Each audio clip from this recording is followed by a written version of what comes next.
Hello everyone, my name is Uma Haridwal, your economics professor.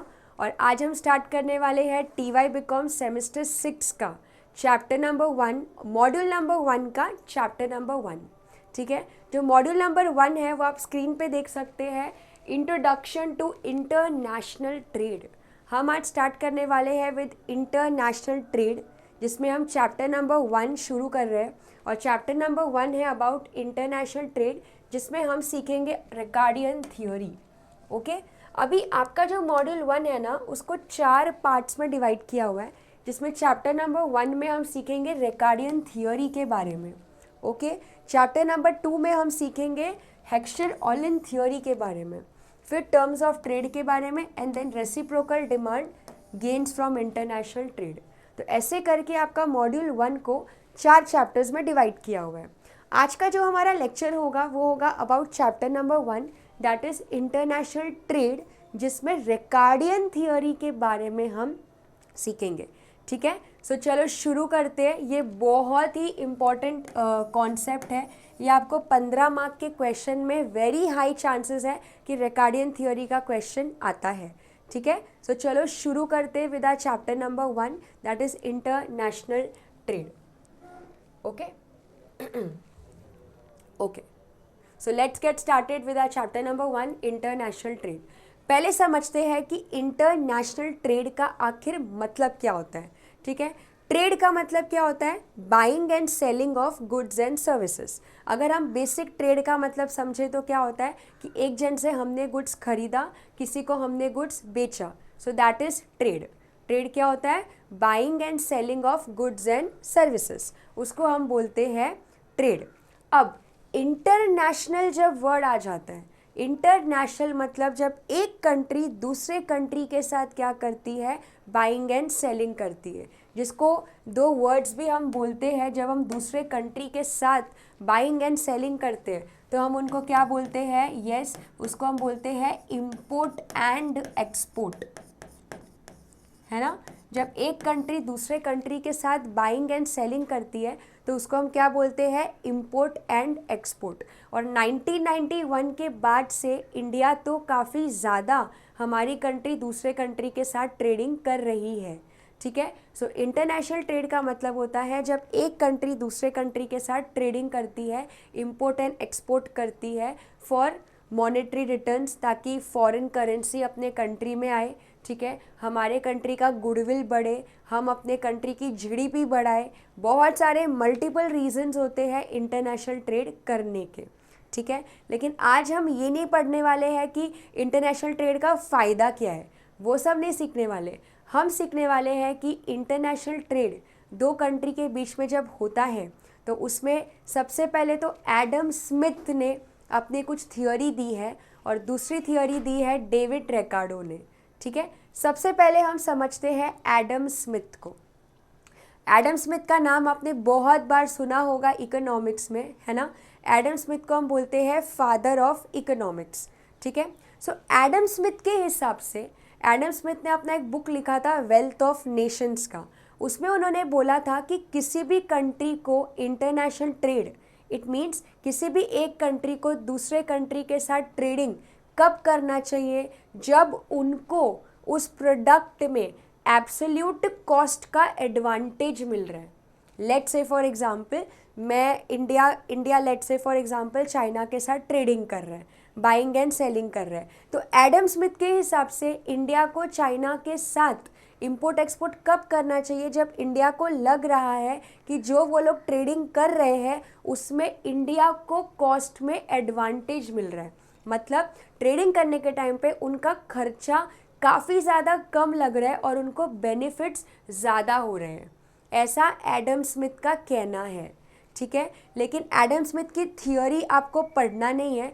Adam Smith की theory मुझे बताना ज़रूरी था, तो क्योंकि इसी के ही कंटिन्यू में आगे डेविड रिकार्डो ने अपनी थियोरी दी है। ओके, सो यहाँ पे आप आ सकते हैं, ये देखिए यहाँ पे एडम स्मिथ के बारे में यहाँ पे बोला गया है। आपको इस पे एमसीक्यू आ सकता है कि एडम स्मिथ ने जो थियोरी दी है वो थियोरी को हम बोलते क्या है? वो थियोरी को बोलते हैं एब्सोल्यूट कॉस्ट एडवांटेज थियोरी। याद रखना, एडम स्मिथ की जो थियोरी है बच्चों उसको बोलते हैं एब्सोल्यूट कॉस्ट एडवांटेज। ये आपका एमसीक्यूज में आ सकता है, ट्रू और false, fill in the blanks में आ सकता है, ये आपको याद रखना है। एडम स्मिथ बोल रहे हैं आपको कंपेयर भी नहीं करना है कि कौन से प्रोडक्ट में आपको फ़ायदा है, वो खाली इतना बोल रहा है कि आपको ट्रेडिंग ही कब करना है जब आपको लग रहा है कि उस ट्रेडिंग में आपकी कंट्री को जहाँ से आप ट्रेडिंग कर रहे हैं आपको एब्सोल्यूट कॉस्ट में क्या हो रहा है, फ़ायदा हो रहा है। ठीक है, सो यहाँ पे आप देख सकते हैं Adam Smith in his book wealth of Nations argued that international trade is advantageous for all the participating countries only if they enjoy absolute difference in cost of production of the commodity which they specialize in। जिस भी product के लिए वो लोग specialise है, अगर उस product में उनको कॉस्ट में काफ़ी ज़्यादा फ़ायदा हो रहा है उसी टाइम पे ही इंटरनेशनल ट्रेड क्या होगा, बेनिफिशियल होगा। ठीक है, अब इसमें एडम स्मिथ ने ये तो बोला नहीं कि मे बी ऐसा हो सकता है कि बहुत से कंट्रीज़ बहुत सारे कमोडिटीज़ के लिए स्पेशलाइज होती है, बट उसके बारे में उन्होंने कुछ बताया ही नहीं है। ओके, तो आपको एडम स्मिथ में खाली दो चीज़ याद रखनी है, एक उनके थियोरी का नाम एब्सोल्यूट कॉस्ट एडवांटेज थियोरी, और दूसरा ये बोलना क्या चाहते हैं कि किसी भी कंट्री को इंटरनेशनल ट्रेड एडवांटेजेस कब रहेगा, जब उस कंट्री में जो भी वो लोग जो भी प्रोडक्ट को बनाने के लिए स्पेशलाइज है उसमें उनको क्या मिल रहा है, सबसे ज़्यादा एब्सोल्यूट कॉस्ट का एडवांटेज मिल रहा है। एब्सोल्यूट कॉस्ट का मतलब होता है कि उनको जितना फ़ायदा हो रहा है ना उतना किसी भी कंट्री को फ़ायदा नहीं हो रहा है उस प्रोडक्ट को बनाने में और फिर उस प्रोडक्ट का ट्रेडिंग करने में। क्लियर है, तो ये है एडम स्मिथ का थियोरी। ठीक है, एडम स्मिथ ने 1776 में बुक लिखा था वेल्थ ऑफ नेशंस का, उसमें उन्होंने इस थियोरी को भी डाला था। ओके, बट ये आपको क्वेश्चन आंसर में नहीं आएगा। एडम स्मिथ का थियोरी जो है ये आपको बस शॉर्ट में आपको एमसीक्यूज में आ सकता है, लेकिन ये थियोरी समझना ज़रूरी है बिकॉज एडम स्मिथ के बाद फिर एक इकोनॉमिस्ट आया। ओके, अब यहाँ से आपका कॉन्सेप्ट इम्पॉर्टेंट चालू होता है। ठीक है, एडम स्मिथ के बाद एक दूसरा इकोनॉमिस्ट आया जिनका नाम है डेविड रिकार्डो। नाम याद रखना है आपको। ठीक है, जो इकोनॉमिस्ट का नाम है वो है डेविड रिकार्डो।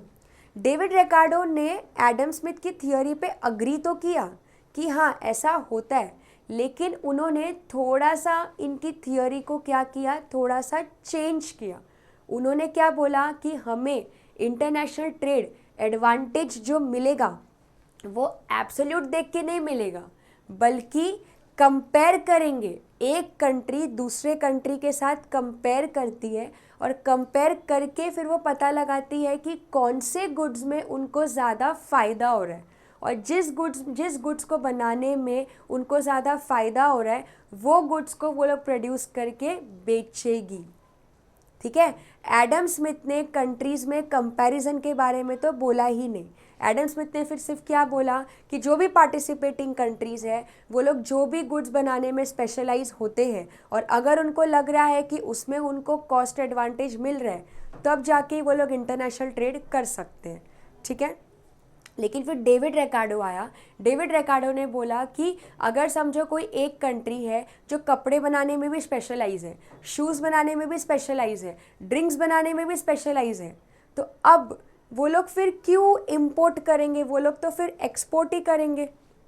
वो लोग क्या बोलेंगे, हम लोगों को तो तीनों में फ़ायदा हो रहा है तो हम क्यों इंपोर्ट करें, हम तो सिर्फ एक्सपोर्ट करेंगे। समझ में आ रहा है। लेकिन फिर डेविड रिकार्डो ने क्या बोला कि तीनों में समझो, let's say for example India है, इंडिया समझो कपड़े में भी स्पेशलाइज है, क्लोथ में भी, शूज़ में भी स्पेशलाइज है, दोनों में इंडिया कंट्री क्या है, स्पेशलाइज है। ठीक है, तो एडम स्मिथ के हिसाब से तो फिर इंडिया को दोनों प्रोडक्ट बना के क्या करना चाहिए, ट्रेडिंग करना चाहिए। लेकिन डेविड रिकार्डो आया, डेविड रिकार्डो ने क्या बोला, नहीं, अब ये दोनों चीज़ों में भी इंडिया को कंपेयर करना चाहिए कि दोनों में से किस में उनको सबसे ज़्यादा फ़ायदा होगा, कपड़े बनाने में उनको ज़्यादा फ़ायदा होगा या शूज़ बनाने में उनको ज़्यादा फ़ायदा होगा। मतलब डेविड रिकार्डो ने एडम स्मिथ की थ्योरी को गलत नहीं बोला, बस उनके थ्योरीज़ को थोड़ा सा और ऐड ऑन किया उनकी थ्योरी को। इसके लिए डेविड रिकार्डो थियोरी को नाम दे दिया Ricardian theory of comparative cost. ये आपको याद रखना है। जो रिकार्डियन थियोरी है, रिकार्डियन थियोरी मतलब डेविड रिकार्डो थियोरी, जिसमें डेविड रिकार्डो ने क्या बोला कि हम समझो फॉर एग्जांपल जितने भी गुड्स बनाने में स्पेशलाइज है, तो उन गुड्स में भी आप कंपेयर करो कि कौन से गुड्स में आप सबसे ज़्यादा बेस्ट हो। ठीक है, लेट्स से फॉर एग्जांपल एक बहुत ही स्कॉलर स्टूडेंट है, ठीक है, उसके लिए सारे सब्जेक्ट्स मतलब वो सारे सब्जेक्ट्स में बहुत अच्छा है, ठीक है, मैथ्स अकाउंट्स जो भी सब्जेक्ट्स है वो सब में बहुत स्पेशलाइज है, लेकिन वो सब में से भी वो कंपेयर करके देखेगा ना कि उसका फेवरेट सब्जेक्ट कौन सा है जिसमें उसको कम टाइम लग रहा है बाकी सब्जेक्ट के कंपैरिजन में। तो वही डेविड रिकार्डो बोल रहा है कि मे बी आप बहुत सारे गुड्स बनाने में स्पेशलाइज हो, लेकिन वो बहुत सारों में से भी कंपेयर करो और देखो कि कौन से गुड्स में आप सबसे बेस्ट हो, ठीक है, और उससे अपने कॉस्ट को बचाओ और उससे फिर एक्सपोर्ट करो, और जिसमें आप बेस्ट नहीं हो उसको आप इंपोर्ट करो। क्लियर है? तो ये है डेविड रिकार्डो थियोरी का स्टेटमेंट। तो ये पूरा पैराग्राफ आपको पढ़ना पड़ेगा, ठीक है। इसमें देखो लिखा भी है, ही however went further to argue that even when a country has absolute advantage in the production of both commodities, it is beneficial for that country to specialize in the production of that commodity in which it has a greater comparative advantage। ठीक है, जैसे कि मैंने example दिया था कि India clothes बनाने में भी उनको सब एब्सोल्यूट फ़ायदा हो रहा है और शूज़ बनाने में भी, लेकिन वो दोनों बनाने के टाइम पे भी वो लोग कंपेयर करेगी और देखेगी कि दोनों में से उनके लिए बेस्ट कौन सा रहेगा, क्लोथ बनाना बेस्ट रहेगा या शूज़ बनाना बेस्ट रहेगा। ठीक है, ये थियोरी को मैं और ज़्यादा अच्छे से आपको टेबल के साथ एक्सप्लेन करूँगी, तो आपको डेविड रिकार्डो थियोरी एकदम तुरंत से समझ में आ जाएगा। ठीक है, तो आपको यहाँ से लेके यहाँ तक पढ़ना है और इसके बाद आपको ये पढ़ना है कि according to Ricardo the essence for international trade is not the absolute difference in cost but comparative difference in cost. ये इम्पॉर्टेंट है। डेविड रिकार्डो के हिसाब से इंटरनेशनल ट्रेड एब्सोल्यूट कॉस्ट देखने में नहीं है कि हम लोग कौन से गुड्स में, हम लोगों को जितने भी गुड्स में फ़ायदा हो रहा है वो सब बनाओ, नहीं, आप कंपेयर करो। आप अगर 6 से 7 गुड्स भी बना रहे हो ना, तो आप कंपेयर करो कि कौन से गुड्स में आपको सबसे ज़्यादा क्या मिल रहा है, फ़ायदा हो रहा है, कॉस्ट का फ़ायदा हो रहा है, खर्चे का फ़ायदा हो रहा है। ठीक है, तो ये डेविड रिकार्डो की थियोरी है जिसको हम बोलते हैं कंपैरेटिव कॉस्ट। ठीक है बच्चों, अब जो डेविड रिकार्डो की थियोरी है, ऑब्वियस ही बात है, कभी भी हम इकोनॉमिक्स पढ़ते हैं तो उसमें अजम्पशंस के बेसिस पे हम थियोरीज़ को पढ़ते हैं। तो वैसे ही डेविड रिकार्डो ने भी अपने थियोरीज़ में बहुत सारे अजम्पशंस डाले हैं, तो ये अजम्पशंस आपको लिखना होगा। ओके, अब अजम्पशंस क्या क्या है? सबसे पहला अजम्पशन यही है कि there are 2 countries and 2 commodities, मतलब 2 कंट्री से ज़्यादा कंट्री एक दूसरे के साथ ट्रेडिंग कर ही नहीं रही है। कोई भी 2 कंट्री है, वो लोग एक दूसरे के साथ ट्रेडिंग कर रही है और 2 कमोडिटीज़ है, मतलब 2 कंट्री 2 कमोडिटीज़, ऐसे याद रखो। 2 का कॉम्बिनेशन है इसमें, ठीक है, इसमें कॉम्बिनेशन कैसे बन रहा है, 2 कंट्री 2 कमोडिटीज़, ऐसे याद रखना है इसको। ठीक है, ये अजम्पशन है। एक्चुअली में इंटरनेशनल ट्रेड तो बहुत सारे कंट्रीज़ करते हैं, बराबर, बट इसमें 2 कंट्री और 2 कमोडिटीज़ ही है। ओके, नेक्स्ट आते हैं, there is a perfect competition, there is a perfect competition both in, there is a perfect competition in both, ठीक है, in commodity and factor market. What is perfect competition? Perfect competition का मतलब होता है कि जो दोनों कंट्री प्रोडक्ट बना रही है ना, वो एकदम सेम प्रोडक्ट बना रही है, एकदम डिट्टो, मतलब वो लोग प्रोडक्ट भी सेम बना रही है और वो लोग जो फैक्टर का यूज़ कर रहे हैं, what is factor, land, labour, capital, ये जो फैक्टर का भी ये लोग यूज़ कर रहे हैं ना, वो एकदम सेम। ठीक है, रियल लाइफ में पॉसिबल नहीं है यहाँ कि कमोडिटी भी एग्जैक्टली सेम और फैक्टर मार्केट भी एकदम same, this is just an assumption. ये सिर्फ बच्चों क्या है, एक अजम्पशन है, ठीक है, कि there is a perfect competition. अब आपको मेन क्वेश्चन तो ये आ रहा रहेगा कि कॉस्ट कैसे देखा जाएगा, क्या बेसिस पे आप कॉस्ट देखोगे कि हाँ इतना खर्चा, आपका खर्चा ज़्यादा लग रहा है या कम लग रहा है। तो ये थर्ड वाला अजम्पशन पे आते हैं। आपको जो कॉस्ट मेजर करना है वो लेबर के टर्म्स में मेजर करना है। लेबर आर, प्रोडक्ट को बनाने में आपको लेबर आर कितना लग रहा है, ठीक है। आपको इसमें ऐसे कंपेयर करना है कि लेट से एक शर्ट बनाने में लेबर आर्स लग रहे हैं 6 घंटा, एक शूज़ बनाने में लेबर आर लग रहे हैं 5 घंटे, दोनों में ही बनाने में स्पेशलाइज है इंडिया, लेट से। लेकिन फिर दोनों के बीच में भी कंपैरिजन होगा कि दोनों प्रोडक्ट में से कम घंटे कौन से प्रोडक्ट को लग रहे हैं, क्लोथ बनाने को लग रहा है या शूज़ बनाने में लग रहा है। तो जो हम कॉस्ट देखेंगे ना वो लेबर आवर्स के हिसाब से देखेंगे कि लेबर को, लेबर मतलब क्या, वर्कर, वर्कर को प्रोडक्ट बनाने में कितने घंटे लग रहे हैं। ओके, तो ये आपको याद रखना है। Cost of production is express in terms of labour, that is value of a commodity is measured in terms of labour hours और डेज। हम लेबर आवर्स और डेज देखते हैं, ठीक है। इतना भी अगर आप अजम्पशन में लिख दोगे स्टूडेंट्स तो काफ़ी है, ठीक है, इतना। ये आपका थर्ड पॉइंट हो गया अजम्पशन का। चलो वापस से, फर्स्ट अजम्पशन क्या है, 2 कंट्रीज 2 कमोडिटीज़। सेकेंड अजम्पशन क्या है कि परफेक्ट कंपटीशन होना चाहिए, ठीक है, कमोडिटी मार्केट में भी और फैक्टर मार्केट में भी। तीसरा क्या है कि जो भी हम कॉस्ट इसमें देखेंगे वो कॉस्ट आपको लेबर आवर्स करके, लेबर आवर्स से देखना है कि लेबर को कितना टाइम लग रहा है प्रोडक्ट को बनाने के लिए, ठीक है। ओके, थर्ड पॉइंट पे आते हैं। थर्ड इसमें क्या, फोर्थ पॉइंट इसमें क्या बोला है, labour is the only factor of production other than natural resources. दोनों कंट्री नेचुरल रिसोर्सेज का यूज़ तो कर रही है, बट इसके अलावा इनके पास जो एक फैक्टर है वो है लेबर। लेबर के अलावा ये लोग और कोई भी फैक्टर का यूज़ नहीं कर रहे। मतलब मैं ऐसा बोल सकती हूँ मशीन्स का भी यूज़ नहीं हो रहा है ना, सिर्फ लेबर का यूज़ हो रहा है और नेचुरल रिसोर्सेज का यूज़ हो रहा है बस, ठीक है। नेक्स्ट है labour is homogeneous. What is homogeneous, exactly same. एक लेबर दूसरे लेबर के साथ एकदम क्या है, आइडेंटिकल है। ये तो एकदम बोलते ना इलॉजिकल अजम्पशन है जो डेविड रिकार्डो ने दिया है कि लेबर कैसे है, होमोजीनियस मतलब आइडेंटिकल, दिखने में नहीं, हाँ, आइडेंटिकल एज इन उनके काम में, उनके एफिशिएंसी में। मतलब let's say for example her labour की काम करने की कैपेसिटी सेम है। मतलब अगर ये लेबर 6 घंटे अच्छे से काम कर सकता है, दूसरा लेबर भी 6 घंटे ही काम कर सकता है, तीसरा भी 6 घंटे ही काम कर सकता है। सारे लेबर की जो एफिशिएंसी है, जो कैपेसिटी है, वो एकदम सेम है, होमोजीनियस है।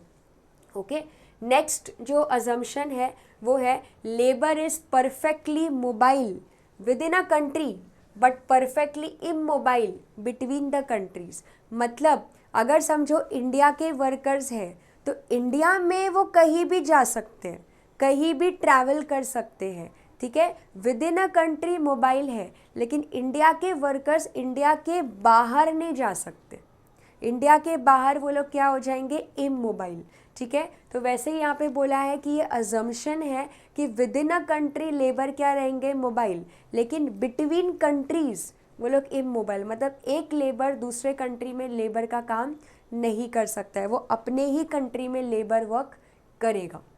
ये अजम्पशन है, ठीक है। नेक्स्ट अजम्पशन है देयर इज़ फ्री ट्रेड। मतलब इजीली गुड्स का मूवमेंट हो रहा है, लेबर का मूवमेंट तो नहीं हो रहा है बच्चों, बट गुड्स का मूवमेंट हो रहा है बिटवीन कंट्रीज। मतलब कोई रेस्ट्रिक्शंस नहीं है, फ्रीली ट्रेड हो रहा है विदाउट एनी रेस्ट्रिक्शंस, ठीक है। इसके अलावा यहाँ पे बोला है कि production is subject to constant returns to scale. मतलब कांस्टेंट रिटर्न्स टू स्केल का मतलब होता है कि अगर आपका खर्चा, लेट से फॉर एग्जांपल अगर आपका खर्चा जो है प्रोडक्ट को बनाने का वो 20% से बड़ा है ना, तो आपका जो आउटपुट होगा ना वो भी 20% से बढ़ेगा। मतलब input increase in input is equal to increase in output, उसको बोलते हैं कांस्टेंट रिटर्न्स टू स्केल, जहाँ पे आपका जो रिटर्न्स है वो सेम लेवल पे होता है। नेक्स्ट अजम्पशन है कि टेक्नोलॉजी में आप कोई भी चेंजेस नहीं ला सकते, जो टेक्नोलॉजी आप यूज़ कर रहे हो उसमें कोई भी चेंजेस नहीं आने वाला है। Okay, trade between two countries takes place on barter system, ये इंपॉर्टेंट है, ये आपको एमसीक्यू में आ सकता है। ये है अजम्पशन नंबर 10, मतलब एक कंट्री दूसरे कंट्री के साथ जो ट्रेड करेगी उसमें पैसों से ट्रेडिंग नहीं करेगी, बार्टर सिस्टम से ट्रेडिंग होगा।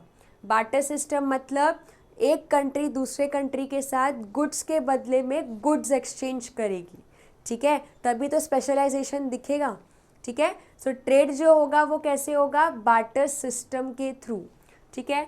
और फिर अज्यूम कर रहे हैं कि फुल एम्प्लॉयमेंट है, सारे लेबर के पास काम है, कोई भी वर्कर अनएम्प्लॉयड नहीं है। और लास्ट अजम्पशन है there is no transport cost, transportation का खर्चा नहीं लग रहा है। तो ये ऐसे टोटल बच्चों 12 अजम्पशंस है जो डेविड रिकार्डो ने जब ये थियोरी बनाया था तो 12 अजम्पशंस दिए थे उन्होंने। ये सारे अजम्पशंस को कंसिडर करते हुए उन्होंने अपनी थियोरी दी थी, comparative cost theory. Okay, so I hope आपको ये सारे 12 के 12 अजम्पशंस अच्छे से समझे होंगे, ठीक है। अब जैसे कि हम लॉ पढ़ते, ये एक तरीके का लॉ ही है, तो हमारा स्टेटमेंट हो गया, हमारे अजम्पशंस हो गए। अब हम आते हैं अपने शेड्यूल पे, ठीक है, वेरी वेरी इंपॉर्टेंट। अब हम आते हैं शेड्यूल पे, तो यहाँ पे आप देख सकते हो एक टेबल है, ठीक है। अब ये टेबल से है ना आपको आपकी पूरी थ्योरी समझ जाएगी कि एक्चुअली में इसमें हम कर क्या रहे हैं। ये आप टेबल देख सकते हो, यहाँ पे 2 कंट्री लिया हुआ है बच्चों, 2 कंट्री आप यहाँ पे देख सकते हो, एक लिया है इंग्लैंड और दूसरी कंट्री ली है पोर्चुगल। ओके, और 2 जैसे मैंने बोला ना कि देयर इज़ 2 कंट्री 2 कमोडिटी, तो 2 कंट्री कौन सी है, इंग्लैंड है और पोर्चुगल है। और 2 कमोडिटी कौन सा है, वाइन लिया है और क्लोथ लिया है। मतलब ये दोनों कंट्री एक दूसरे के साथ ट्रेडिंग करेगी और ये दोनों कंट्री ये 2 कमोडिटीज़ बना रहे हैं, वाइन बना रहे हैं और क्लोथ बना रहे हैं। ओके, अब जैसे कि मैंने बोला कि इसमें हम लेबर आवर्स देखते हैं, ठीक है, तो अभी ध्यान देना, 1 यूनिट वाइन बनाने के लिए इंग्लैंड को लग रहे हैं 120 लेबर आवर्स। कितने लग रहे हैं, 120 लेबर आवर्स, ठीक है, ये लेबर आवर्स है, इतने घंटे लग रहे हैं एक यूनिट ऑफ वाइन बनाने के लिए। किसको, इंग्लैंड को। और पोर्चुगल को वही वाइन बनाने के लिए कितने लेबर आवर्स लग रहे हैं, 80 लेबर आवर्स लग रहे हैं। ये जस्ट एक हाइपोथेटिकल नंबर लिया है समझाने के लिए, ठीक है। तो इंग्लैंड को 120 लेबर आवर्स लग रहे हैं और पोर्चुगल को 80 लेबर आवर्स लग रहे हैं, ठीक है। अब हम आते हैं क्लोथ पे। इंग्लैंड को क्लोथ बनाने के लिए 100 लेबर आवर्स लग रहे हैं और पोर्चुगल को क्लोथ बनाने के लिए 90 लेबर आवर्स लग रहे हैं, ठीक है। तो अभी अगर मैं एडम स्मिथ की थियोरी को कंसिडर करूं तो मुझे बताओ कौन सी कंट्री को एब्सोल्यूट कॉस्ट एडवांटेज है, कौन सी कंट्री को, इंग्लैंड को या पोर्चुगल को। तो आपको देख के समझ में आ जाएगा कि पोर्चुगल को एब्सोल्यूट एडवांटेज है।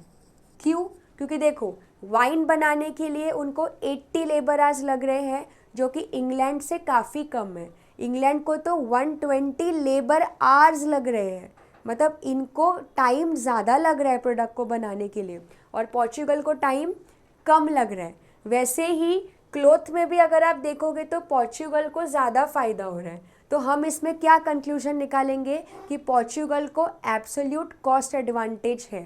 पोर्चुगल को क्या है, एब्सोल्यूट कॉस्ट एडवांटेज है, ठीक है। लेकिन हमें डेविड रिकार्डो थ्योरी पढ़ना है।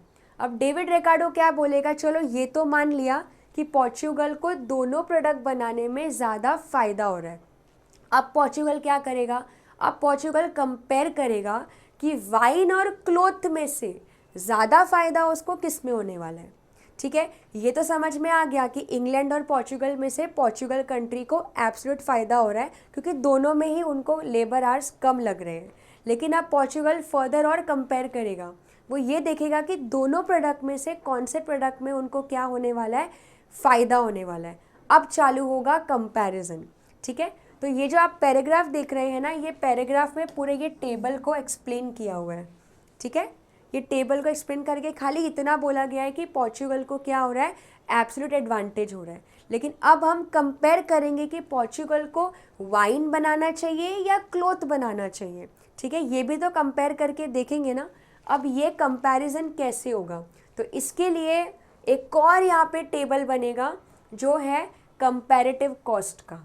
आपको इसमें 2 टेबल्स बनाना है। फर्स्ट टेबल में हम क्या देख रहे हैं, एब्सोल्यूट फ़ायदा। अब हम देखेंगे कंपैरेटिव। अब कंपैरेटिव फ़ायदा कैसे देखना है बच्चों, तो जो भी यहाँ पे देखो, वापस से यहाँ पे मैंने एक पोर्चुगल बनाया और यहाँ पे इंग्लैंड, और इसको 2 पार्ट में डिवाइड कर दिया, वाइन क्लोथ, वाइन क्लोथ। अब रेशियो निकालने का, रेशियो कैसे निकालना है, देखो वाइन के लिए अभी हम पोर्चुगल का कर रहे हैं, ठीक है। तो पोर्चुगल को वाइन बनाने के लिए कितने लेबर आवर्स लग रहे थे, 80, और डिवाइड किससे करने का, 120 से। ये जो 120 है ये किसका लेबर आवर है, ये इंग्लैंड का। मतलब ऊपर मैंने पोर्चुगल का लेबर आवर लिया और नीचे मैंने इंग्लैंड का लेबर आवर लिया। क्यों, क्योंकि हम पोर्चुगल का फाइंड कर रहे हैं। वैसे ही सेम क्लोथ में भी करना है, ऊपर हम लोग पोर्चुगल का लेबर आवर लेंगे और नीचे हम लोग इंग्लैंड का लेंगे, और ये नंबर हमने कहाँ से लिया है, ऊपर के टेबल से, ठीक है। सेम अभी जब मैं इंग्लैंड का फाइंड करूँगी रेशियो, तो अब यहाँ पे ऊपर इंग्लैंड का आएगा और नीचे पोर्चुगल का लेबर आवर आएगा। मतलब यहाँ पे 80/120 था ना, तो यहाँ पे हमें 120/80 लेना है, ठीक है। वैसे ही सेम यहाँ पे हमने 90/100 लिया था, तो यहाँ पे 100/90 लेना है। फिर बस कुछ नहीं, कैलसी से इनको डिवाइड करो, तो 80/120 करोगे तो आपको आंसर आएगा 0.66। 90/100 करोगे तो आपको आंसर आएगा 0.9, ठीक है। वैसे ही सेम इसको डिवाइड करोगे तो 1.5 और इसको डिवाइड करोगे तो 1.11। अब हमें कंपेयर करना है कि पोर्चुगल को वाइन बनाना चाहिए या क्लोथ। तो आप मुझे बताओ पोर्चुगल को क्या बनाना चाहिए, वाइन बनाना चाहिए या क्लोथ बनाना चाहिए। तो आप अगर देखोगे तो वाइन बनाने के लिए कितना आ रहा है रेशियो, 0.66, और क्लोथ का रेशियो कितना आ रहा है, 0.9। तो किस में इनको कंपैरेटिव फ़ायदा है, वाइन में, क्योंकि वाइन में इनका कॉस्ट क्या है, कम है। वाइन बनाने के लिए इनका कॉस्ट है 0.66 और क्लोथ में इनका क्या है, 0.99। तो पोर्चुगल को कंपैरेटिवली फ़ायदा किस में होगा, वाइन में होगा, ठीक है।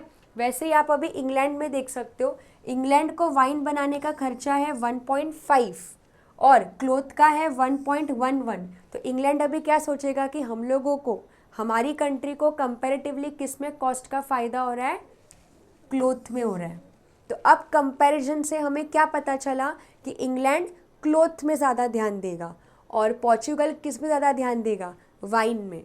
बना रहे दोनों ही प्रोडक्ट है, लेकिन ज़्यादा स्पेशलाइजेशन और ज़्यादा ध्यान वो लोग किस में देंगे, जिसमें उनको कॉस्ट में ज़्यादा फ़ायदा हो रहा है। तो पोर्चुगल के लिए वाइन बनाने में ज़्यादा कॉस्ट एडवांटेज है और इंग्लैंड के लिए क्लोथ बनाने में ज़्यादा कॉस्ट एडवांटेज है, ठीक है। सो ये था आपका कॉस्ट रेशियो, आपको इसको यहाँ तक ही पढ़ना है, ओके। बाकी आपको फिर डायरेक्टली ये टेबल के बाद हम डायग्राम बनाएंगे। ये सब आपको कुछ नहीं लिखना है, ठीक है। ये आपको कुछ नहीं लिखना है, डायरेक्टली इसका आपको डायग्राम बनाना है। ये आप देख सकते हो, ये इसका ग्राफ है, ठीक है, जो कि आपके आंसर का सबसे लास्ट पार्ट है, ठीक है बच्चों। ये इसका ग्राफ है। अब देखो इसका ग्राफ कैसे बनाया है, ये है वाई एक्सिस, ये है एक्स एक्सिस, ठीक है। एक्स एक्सिस में हमने लिया है वाइन और वाई एक्सिस में हमने लिया है क्लोथ, ठीक है। अभी सबसे पहले हम 2 लाइंस बनाएंगे।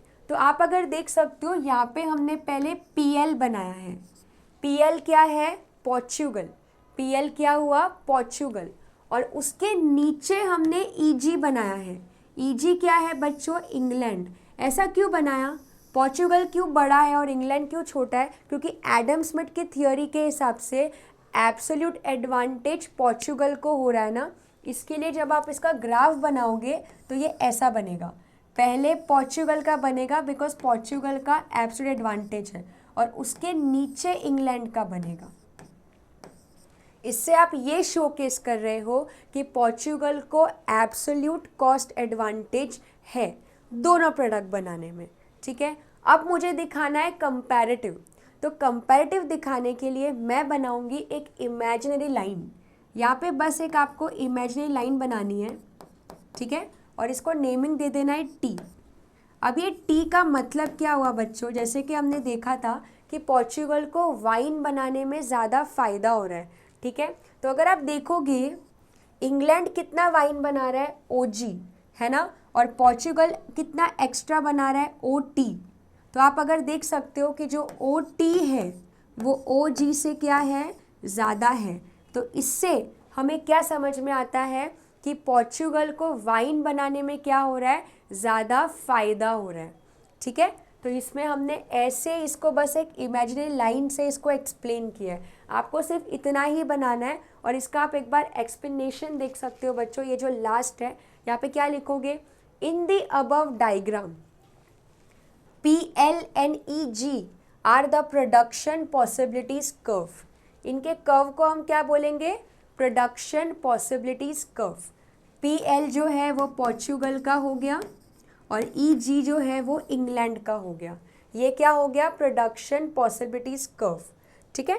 उसके अलावा इसमें ये दिया हुआ है कि पोर्चुगल को क्या हो रहा है, absolute advantage in production of both the commodities. ये तो ऑलरेडी हमने पढ़ लिया था। कैसे, देखो पोर्चुगल का क्या है, OP है क्लोथ का, है ना, और वाइन का भी कितना है, OL है। ये पोर्चुगल का है, मतलब OP जो है वो OE से बड़ा है, क्योंकि England is OE and Portugal is OP, so OP is more than OE। Same goes for wine, wine का कितना है, OL। एक बार के लिए ये लाइन को भूल जाओ, ये ET वाले लाइन को भूल जाओ, ठीक है। सो OL is more than OG। उसके बाद हमने एक ET का लाइन बनाया है which is parallel to PL के साथ इसको इसके लिए पैरेलल बनाया क्योंकि हम इसमें ये बताना चाह रहे हैं कि पोर्चुगल को वाइन बनाने में ज़्यादा कंपैरेटिव कॉस्ट बेनिफिट है, ठीक है। तो यहाँ पे यही लिखा है, देखो कि ET line which is parallel to PL, ये हमें क्या बताता है, tells us that Portugal has greater comparative advantage in the production of wine as it can produce OT of wine। कितना प्रोड्यूस कर सकते हैं, OT जितना प्रोड्यूस कर सकते हैं, which is greater than OG। OT तो क्या है, OG से क्या है, ज़्यादा है, विच इंग्लैंड कैन प्रोड्यूस।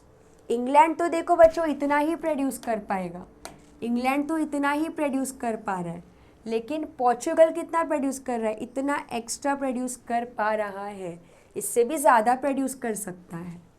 समझ में आ रहा है। सो आपका ये था पूरा आंसर, ये आपको यहाँ तक ही लिखना है, ठीक है। ये आपका पूरा 15 मार्क का आंसर है, जिसको हम बोलते हैं Ricardian theory of comparative cost, ठीक है। वापस से बता रही हूँ ये आंसर आपको कैसे लिखना है। सबसे पहले आप लिखोगे डेविड रिकार्डो का स्टेटमेंट, कि उसकी थियोरी का स्टेटमेंट क्या है।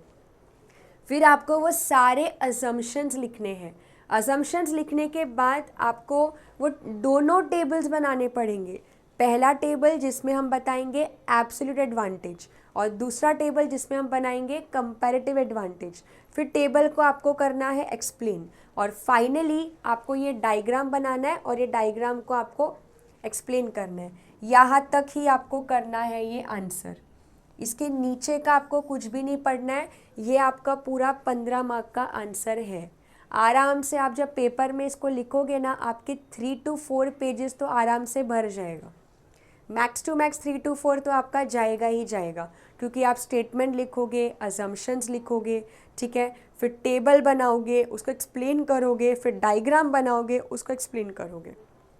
ओके, तो ये था आपका 15 मार्क्स का पहला चैप्टर का पहला आंसर। इसके अलावा इसमें अभी 2 आंसर्स आपको और पढ़ने हैं।